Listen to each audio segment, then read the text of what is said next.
Itu bukan barang baru ya. Kegiatan mata-mata Amerika sudah berlangsung pasca revolusi Iran. Ketika generasi yang lahir tahun 90-an tadi, itu begitu bangun 2002 itu umurnya belasan, dia tidak merasakan penderitaan zaman monarki.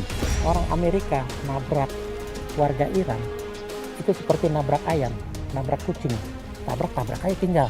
Dalam konteks Iran, mereka tahu kok mereka akan berhadapan dengan Amerika.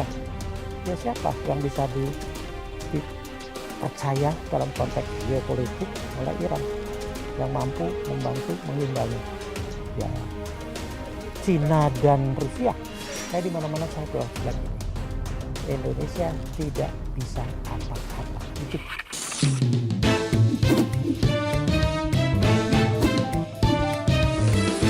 To the point aja. Halo Sobat Sindo, Teheran membara, Washington siaga. Dunia diambang perang yang tak terduga. Bukan sekedar berita di layar kaca. Ini ancaman nyata di depan mata. Kita bedah faktanya. Apakah memang seperti itu? Langsung saja kita ulas bersama Dubes Indonesia untuk Iran. Periode 2012-2016. Dian Wirangjurith. Pak Dian, terima kasih telah hadir di Tutup Poin Aja. Sama-sama, terima kasih. Terima kasih Pak, selamat datang juga David, Pak Jaka, di terima Tutup kasih Poin Aja. teman-teman, terima kasih. Kalau kita melihat situasi Iran yang sempat memanas, kemudian seolah terlihat Amerika Serikat memanfaatkan itu, sebenarnya kondisi di Iran, di negara Iran itu sendiri selama Bapak bertugas, atau mungkin dalam pengamatan Bapak saat ini seperti apa? Terima kasih Mas Eka. Begini, saya selalu berusaha menjelaskan, mudah-mudahan menjadi lebih jelas. Kalau dibilang tadi, Amerika memanfaatkan, buat saya dari 79 sampai sekarang, Ya. dari revolusi Iran sampai detik ini, Amerika berusaha memanfaatkan Iran untuk kepentingannya. Hanya tidak bisa. Tidak bisa, tidak tercapai tujuan. Tidak tercapai. Kalau dipotong pertanyaannya kembali, situasi saat ini dari 28 Desember ya, mulai demo besar itu, saya cuma bilang begini loh, media mainstream dunia itu adalah media barat. Semua yang mengcover Iran didasarkan pada media mainstream barat. Buat saya pasti, tolong dicatat, pasti bias. Karena DNA-nya mereka sudah anti-Iran. Oke. Jadi tidak akan pernah balance. Dan itulah yang ada di media berita, cetak, atau audio. Ini anti Irannya sejak tahun 1979 itu ya, Sejak tahun 19, sejak mereka, revolusi Iran. sejak revolusi Iran dan pengaruh mereka terhadap monarki Iran pun hilang karena runtuhnya monarki Iran. Sejak saat itu pula mereka ingin kembali dengan cara apapun. Nah kalau dilihat sejarahnya ini selama beberapa tahun ini, apakah titik saat ini adalah krisis yang paling parah sejak revolusi Iran itu tahun 1979? Atau ini hanya konflik internal biasa saja begitu? Ini Mas David nih bagus nih. Ini jujur pertanyaan ini baru. Tapi kalau dibilang apakah yang sekarang ini yang terbesar atau paling mencekam atau mengancam, tidak juga. Gejolak di dalam negeri Iran yang ingin menggantikan sistem pemerintahan Otoritarian? bukan pemerintahan keagamaan, teokrasi. Demokrasi ya. Itu sudah ada sejak awal. Hanya mereka harus diam karena revolusi Iran sedang pada peaknya. Mereka tetap berusaha menggalang kekuatan selama ini dengan berbagai cara. Nah kalau dibilang sekarang ini apakah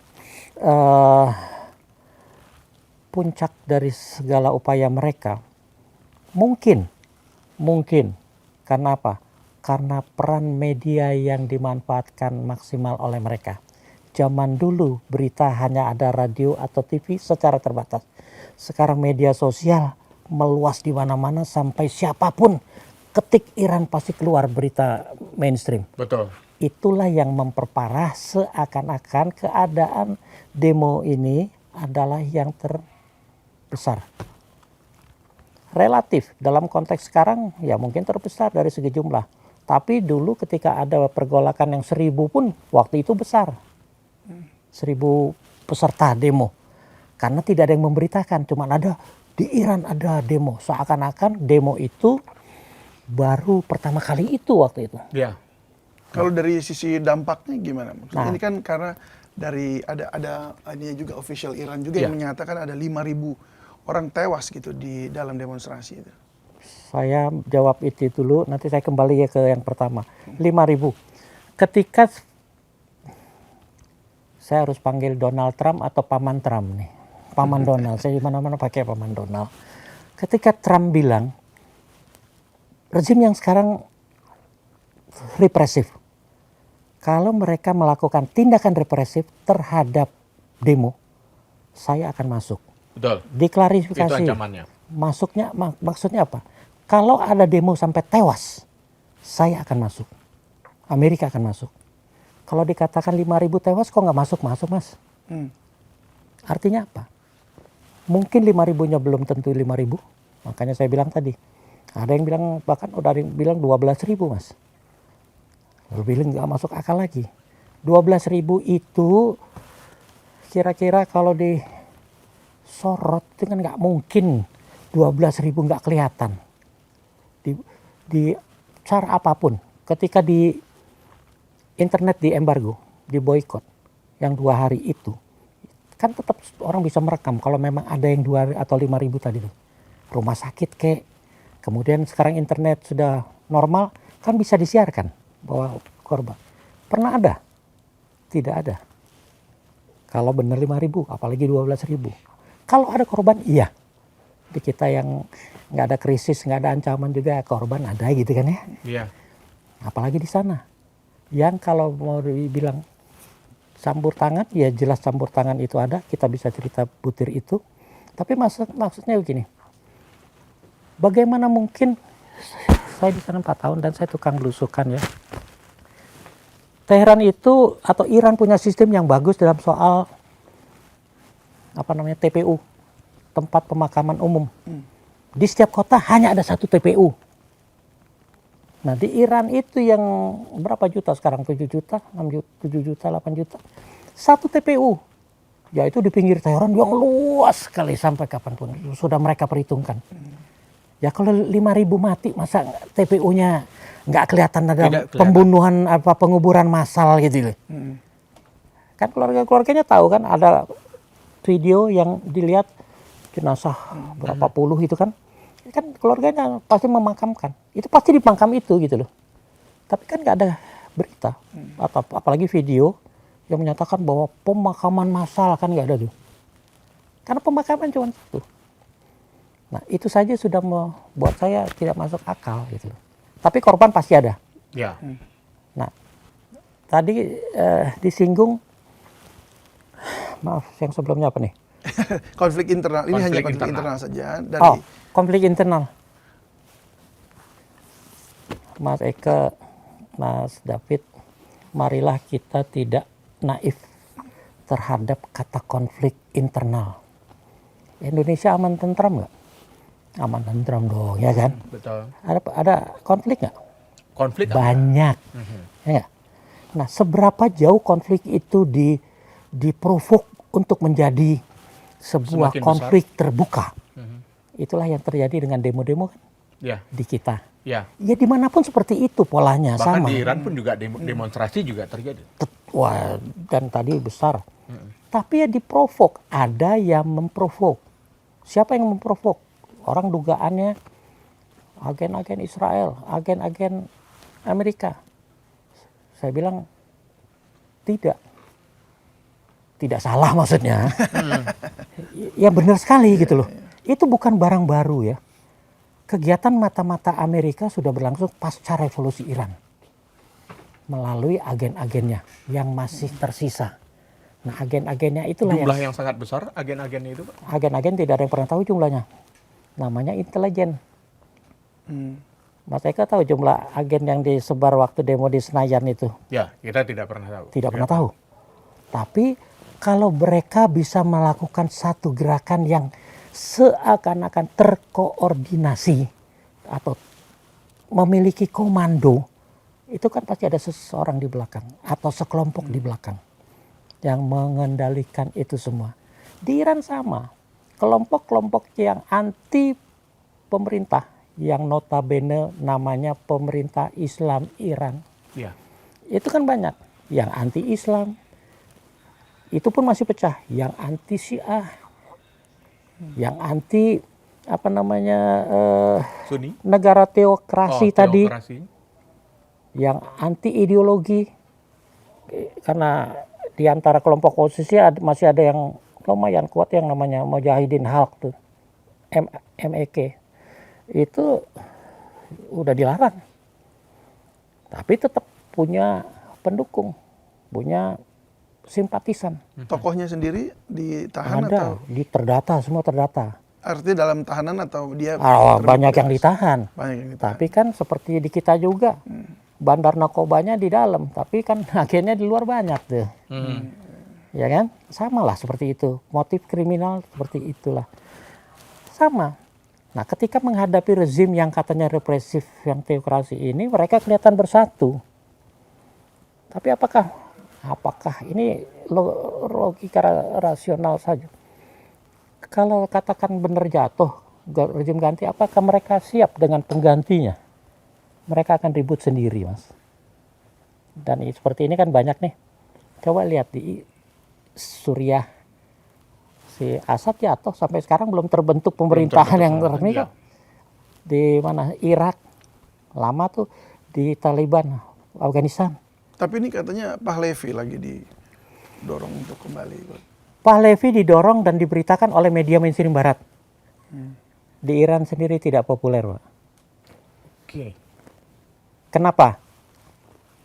79 ya. Ketika 79 reformasi, euforia keberhasilan revolusi itu sampai 90 masih terasa. Orang-orang yang mengalami penindasan zaman monarki, 90 itu kan masih umur 40-an, 50-an, bahkan sampai 2000, itu masih merasakan hal itu. Walaupun Iran diembargo, walaupun boikot terhadap produk-produk Iran di mana-mana. Pernah dengar ada krisis nggak? Iran itu negara kaya loh. Dengan minyaknya itu dia bisa hidup, bertahan. Nah, titik waktu yang kedua yang sangat penting harus dipahami, 2002. Ketika mulai muncul dugaan program nuklirnya Iran dituduh membuat senjata nuklir. Betul. Dari pernyataan ini saja dibuat oleh sebuah kelompok oposisi, kelompok oposisi persatuan katanya bermarkas di Amerika. Dan kelompok ini mengklaim kami punya data satelit, foto-foto, kami punya data melalui agen-agen, kami punya data melalui informasi rahasia yang kami sadap bahwa Iran punya program nuklir. Dan itu kemudian ada serangan pada sekitar Juni 2025 kemarin kan? Itu kemudian. Saya masih mau cerita yang sebelumnya. Titiknya nih ya. Begitu ada program nuklir itu sanksi makin diperketat segala macam. Nah, baru mulai lebih, apalagi media sudah mulai 2002 sudah segala macam ada nih yang di depan kita ini. 2002 itu ketika generasi yang lahir tahun 90-an tadi, itu begitu bangun 2002 itu umurnya belasan, dia tidak merasakan penderitaan zaman monarki. Dia taunya kok internet susah, dia kok terbatas, sementara di video-video dia lihat tuh di Amerika hidupnya bebas, di Eropa bebas. Mereka-mereka inilah yang sasaran empuk buat intimidasi, buat provokasi tuh. Iran tuh kayak negara kamu kayak begitu. Memangnya seperti apa penderitaan yang dialami pada zaman monarki itu? Karena kalau dilihat kan dulu liberal. Saya sambil minum ya. Iya sambil minum. Mengikuti Eropa ya kan, gayanya juga mengikuti Amerika, bahkan dulu CS dengan Amerika tuh. Sangat. Sampai dikatakan membangun instalasi nuklir untuk listrik begitu. Betul.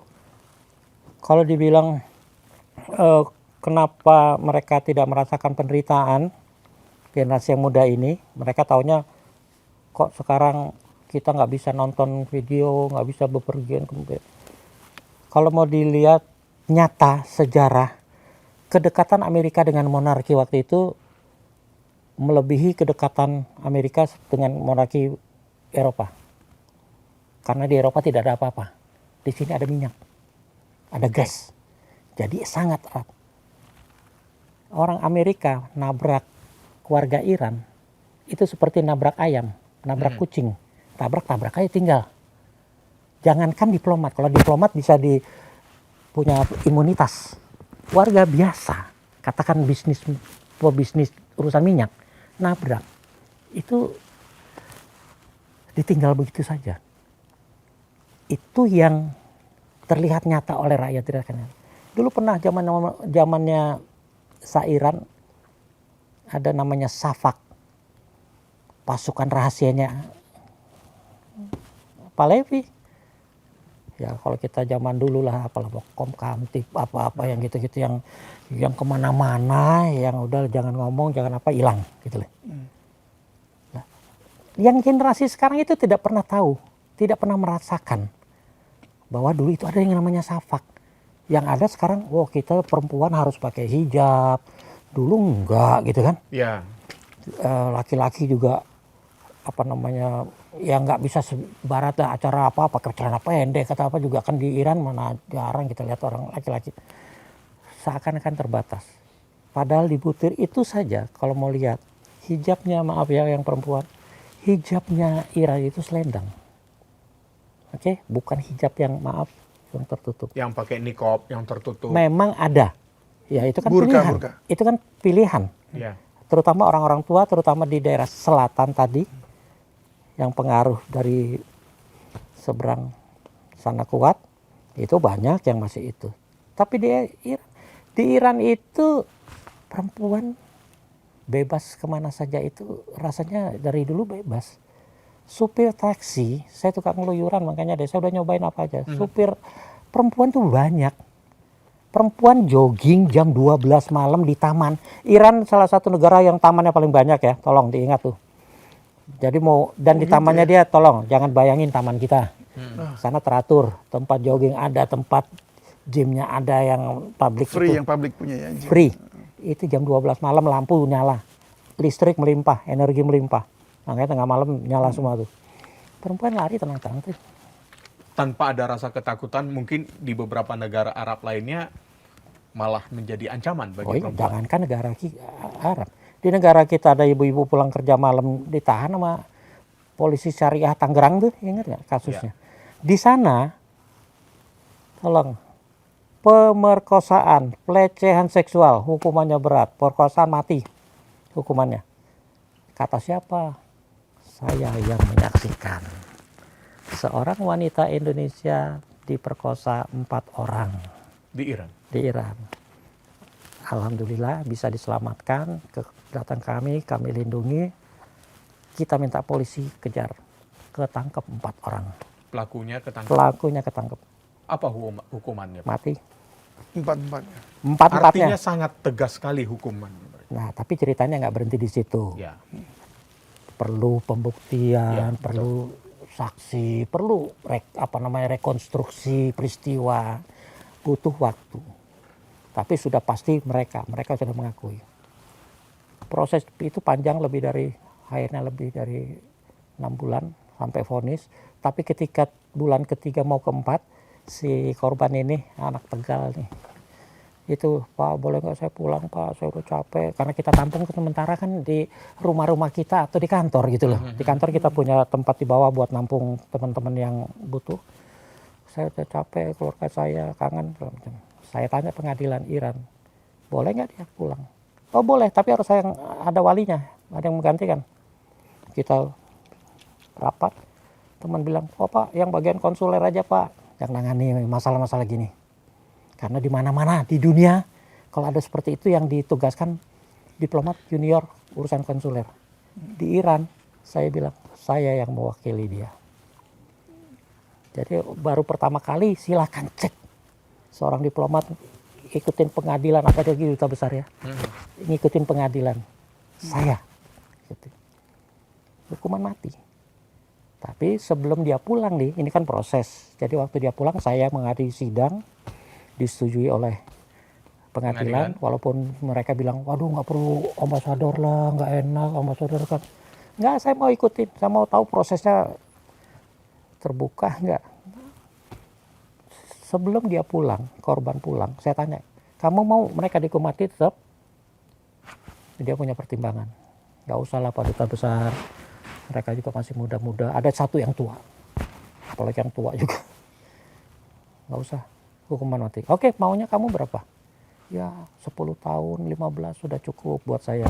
Yang penting saya udah bebas, mereka dihukum. Di kita perkosaan paling 2 tahun atau nggak ada kabar. Santri-santri kita diperkosa nggak ada kabar. Ya. Mereka 10-15 tahun. Itulah yang dilakukan di vonisnya mereka. Jadi lebih tegas terhadap wanita. Kalau dibilang pelecehan sama wanita, buat saya bohong. Saya seminggu sebelum bulan Juni kemarin sebelum perang, saya sebulan keluyuran di sana dari ujung ke ujung karena mau napak tilas, mau nostalgia. Ya perempuan, aduh tempat ngopi sana nggak kurang banyaknya, bebas. Saat ini nggak pakai hijab, di jalan udah bebas.